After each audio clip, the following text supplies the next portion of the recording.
Estados Unidos e Irán firmaron antes de lo previsto el memorando de entendimiento para poner fin a la guerra y reabrir el estrecho de Hormuz. Donald Trump afirmó que preferiría no mantener el acuerdo comercial entre Estados Unidos, México y Canadá, conocido como USMCA. En España, el juez José Luis Calama concluyó que el expresidente socialista José Luis Rodríguez Zapatero no logró desvirtuar los indicios racionales de criminalidad en el caso Plus Ultra. La Unión Europea e India firmarán formalmente antes de fin de año un acuerdo de libre comercio considerado clave para ambos bloques. Estados Unidos e Irán firmaron antes de lo previsto el memorando de entendimiento para poner fin a la guerra y reabrir el estrecho de Hormuz. La firma formal estaba prevista para el viernes en Suiza, pero el acuerdo ya estaría en vigor. Donald Trump firmó el documento durante una cena en Versalles, en Francia, y Emmanuel Macron difundió un video del momento. El presidente francés afirmó que el pacto abre el camino hacia una paz duradera y permite la reapertura de Hormuz, una ruta clave para el comercio mundial de petróleo y gas. No fue fácil, se escucha decir a Trump mientras firma. El primer ministro pakistaní Shehbaz Sharif señaló que Irán reabrirá de inmediato el estrecho y que Estados Unidos levantará el bloqueo naval. La aceleración del calendario buscaba precisamente desbloquear esa ruta antes del viernes, después de días de presión para que la Casa Blanca aclarara el contenido del acuerdo. Aún así, quedan puntos importantes por resolver. La reunión entre delegaciones encabezadas por J.D. Vance y el iraní Mohammad Bagher Ghalibaf seguirá adelante en Suiza, donde se abordará el inicio de negociaciones sobre el programa nuclear iraní. La firma anticipada reduce la tensión inmediata en Hormuz, pero traslada el peso del acuerdo a su fase más difícil: verificar que Irán cumpla, impedir que avance hacia la bomba nuclear y evitar que la reapertura marítima se convierta en una ventaja económica para el régimen sin concesiones reales. El memorando de entendimiento entre Estados Unidos e Irán, difundido por Axios, confirma que el acuerdo va más allá de reabrir el estrecho de Hormuz. El texto declara el fin inmediato y permanente de las operaciones militares entre ambos países y sus aliados, incluido el Frente del Líbano, y abre un plazo máximo de 60 días para negociar un acuerdo nuclear final. El documento establece que Washington levantará gradualmente el bloqueo naval y no impondrá nuevas sanciones durante la negociación. También emitirá exenciones para que Irán pueda exportar petróleo, derivados y servicios asociados, incluidos bancas, seguros y transporte. Además, prevé liberar fondos congelados iraníes y diseñar con socios regionales un plan de reconstrucción y desarrollo de al menos $300 mil millones. A cambio, Irán se compromete a facilitar el paso seguro de buques comerciales por Hormuz durante 60 días sin cobros, mantener el estado actual de su programa nuclear y reafirmar que no desarrollará armas nucleares. El material enriquecido acumulado sería tratado bajo supervisión de la Agencia Internacional de Energía Atómica, aunque el mecanismo exacto deberá definirse.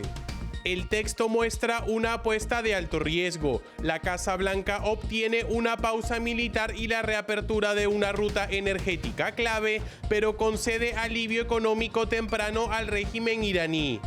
Ahora todo dependerá de una verificación estricta y de las negociaciones que iniciarán el viernes en Suiza.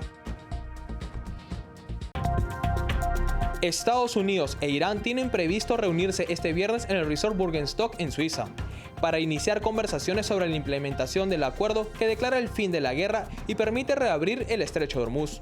El Ministerio de Exteriores suizo confirmó la cita, aunque no dio más detalles sobre la agenda ni el horario. La reunión llega después de que Washington y Teherán firmaran un memorando de entendimiento que pone fin a las operaciones militares, levanta gradualmente el bloqueo naval estadounidense y abre una negociación de 60 días sobre el programa nuclear iraní. El punto inmediato es el estrecho de Hormuz. Irán debe garantizar el paso seguro de buques comerciales mientras Estados Unidos empieza a retirar obstáculos navales, pero el aspecto más delicado será la negociación nuclear. El documento dice que Irán no desarrollará armas nucleares, aunque los mecanismos concretos de verificación todavía deben definirse. La cita en Suiza pondrá a prueba si el acuerdo es algo más que una pausa militar. Reabrir Hormuz puede aliviar mercados y reducir tensión, pero la estabilidad dependerá de controles verificables, del manejo de los fondos iraníes y de que Teherán no use estos 60 días para ganar margen político y financiero sin ceder en lo esencial. Estados Unidos dejó expirar una exención temporal que permitía la venta y entrega de petróleo ruso transportado por mar sin violar sanciones estadounidenses. La licencia había sido emitida durante la guerra con Irán para evitar una crisis mayor en los mercados energéticos, especialmente cuando el bloqueo del estrecho de Hormuz presionaba el suministro global. La decisión llega después del acuerdo entre Washington y Teherán para reabrir el estrecho de Hormuz y permitir que el petróleo de Medio Oriente vuelva a circular con más normalidad. Donald Trump dijo durante el G7 que la Casa Blanca estaba en condiciones de dejar vencer la licencia porque el petróleo ya está fluyendo. El cambio importa porque Rusia depende de sus exportaciones energéticas para sostener la guerra que Vladimir Putin inició contra Ucrania. Durante los meses de tensión con Irán, Washington toleró temporalmente algunas operaciones con crudo ruso para proteger a las economías vulnerables y evitar un mayor salto de precios. Pero con Hormuz en proceso de reapertura, ese argumento pierde fuerza. El permiso ya había vencido en ocasiones anteriores y luego fue renovado, por lo que todavía falta ver si esta vez la medida será definitiva.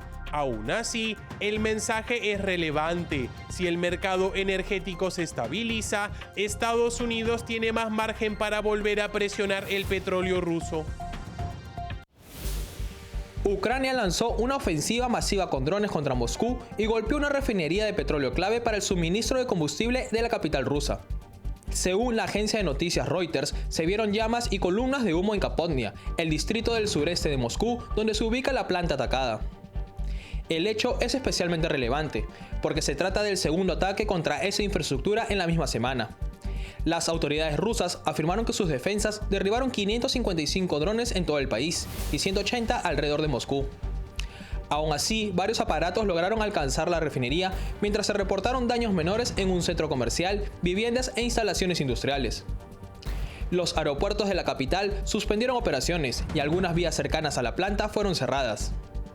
El ataque confirma el cambio de ritmo de la guerra. Ucrania no solo resiste los bombardeos rusos, sino que golpea infraestructura energética que sostiene la economía de guerra de Vladimir Putin. La refinería ya había sido atacada el martes, y fuentes citadas por Reuters indicaron que sus operaciones habían quedado detenidas. Moscú, por su parte, volvió a lanzar misiles contra Kiev, después de un ataque previo que dañó un monasterio de más de 1000 años, símbolo del patrimonio espiritual ucraniano. El mensaje de Kiev es directo.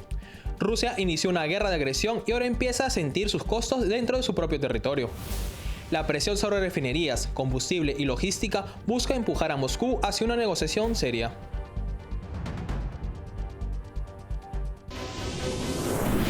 Café Sombra de Pino, un café diferente que crece a la sombra de pinos en Villarrica. Ya lo saben, Café Sombra de Pino, un café premium al alcance de todos.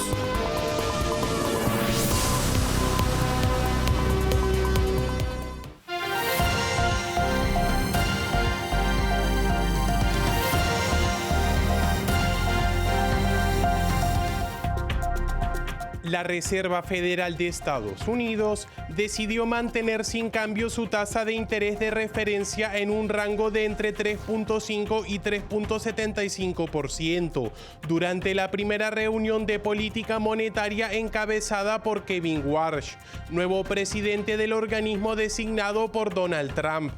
La Fed señaló que la economía estadounidense mantiene un crecimiento sólido, aunque advirtió que riesgos inflacionarios siguen presentes. En mayo, la inflación medida por el índice PCE alcanzó el 4.2% interanual, impulsada principalmente por el aumento de los precios de la energía tras el conflicto con Irán. Ante este escenario, el organismo elevó su proyección de inflación para finales del 2026, pasando de 2.7 a 3.6%. Las nuevas estimaciones reflejan además una postura más cautelosa entre los responsables de la política monetaria. 9 de los 18 miembros del Comité Federal de Mercado Abierto prevén al menos una subida de tasas antes de terminar el año, mientras que la mayoría restante apuesta por mantenerlas estables. El cambio contrasta con las proyecciones de marzo, cuando predominaba la expectativa de futuros recortes. La permanencia de Jerome Powell en la Junta de Gobernadores también marcó la reunión, ya que el ex jefe de la Fed respaldó mantener las tasas sin cambios.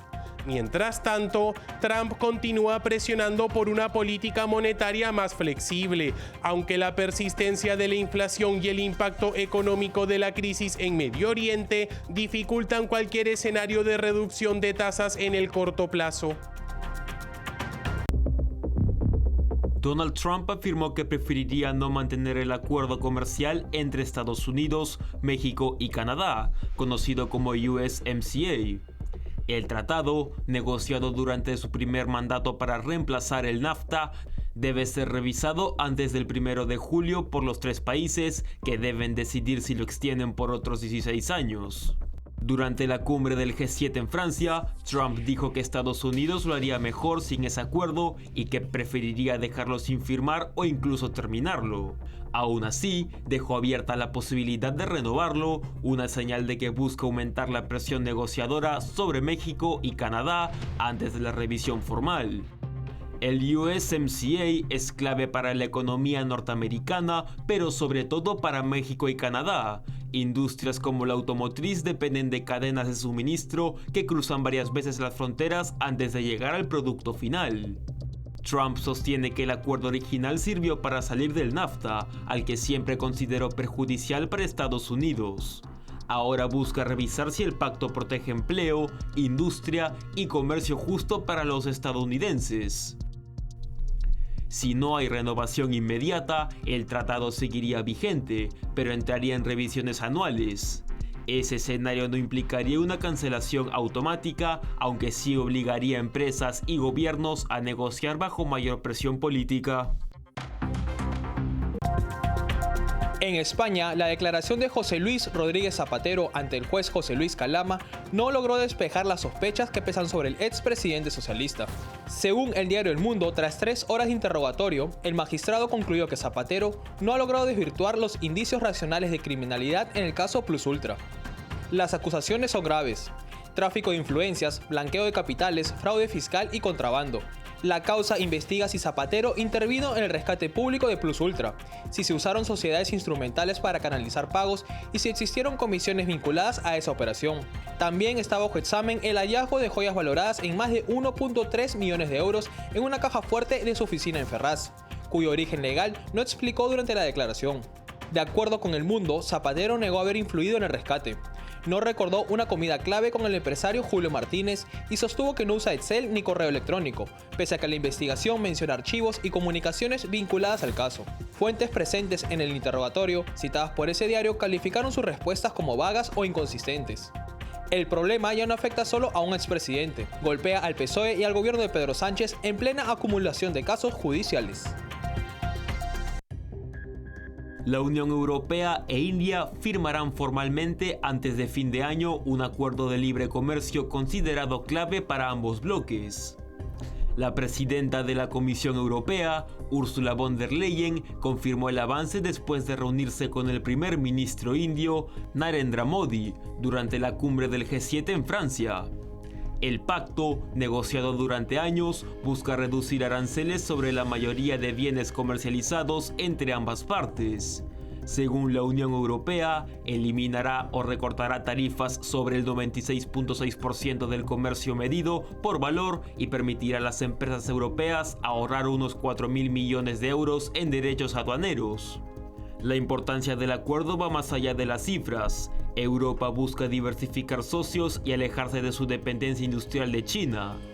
India, por su parte, quiere atraer inversión, ampliar exportaciones y consolidarse como una alternativa manufacturera y tecnológica en Asia. Si entra en vigor en 2027, el acuerdo puede duplicar las exportaciones europeas a India para el 2032. También fortalecería una relación estratégica entre dos actores que comparten interés en mantener rutas comerciales abiertas y reducir vulnerabilidades frente a Pekín. El pacto muestra que Bruselas intenta moverse con más pragmatismo económico. Tras años de lentitud regulatoria, Europa busca cerrar acuerdos con mercados grandes, dinámicos y políticamente relevantes. India no reemplaza a China ni a Estados Unidos, pero sí ofrece una vía para repartir riesgos.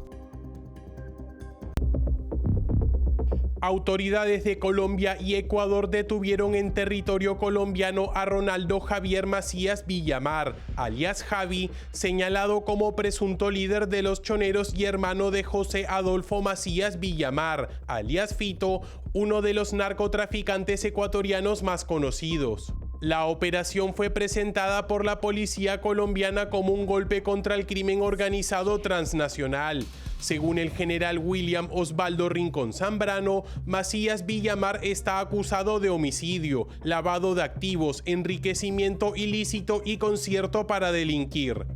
El ministro del Interior de Ecuador, John Reinberg, afirmó que el detenido vivía en Colombia con documentos de ese país y bajo otra identidad. Los choneros son una de las organizaciones criminales más violentas de Ecuador. Las autoridades les atribuyen actividades de narcotráfico, homicidios, extorsión y alianzas con cárteles mexicanos. En el 2025, Estados Unidos designó a los choneros y los lobos como organizaciones terroristas extranjeras, un paso que refleja la dimensión regional de estas bandas. La captura ocurre casi un año después de la extradición de Fito a Estados Unidos, donde enfrenta cargos por narcotráfico y tráfico de armas. Su fuga de una cárcel de Guayaquil en enero del 2024 desató una crisis de seguridad que llevó al gobierno de Daniel Noboa a declarar un conflicto armado interno. El caso confirma que el crimen ecuatoriano ya no es un problema local. Sus redes cruzan fronteras, buscan refugio en países vecinos y obligan a respuestas coordinadas entre gobiernos.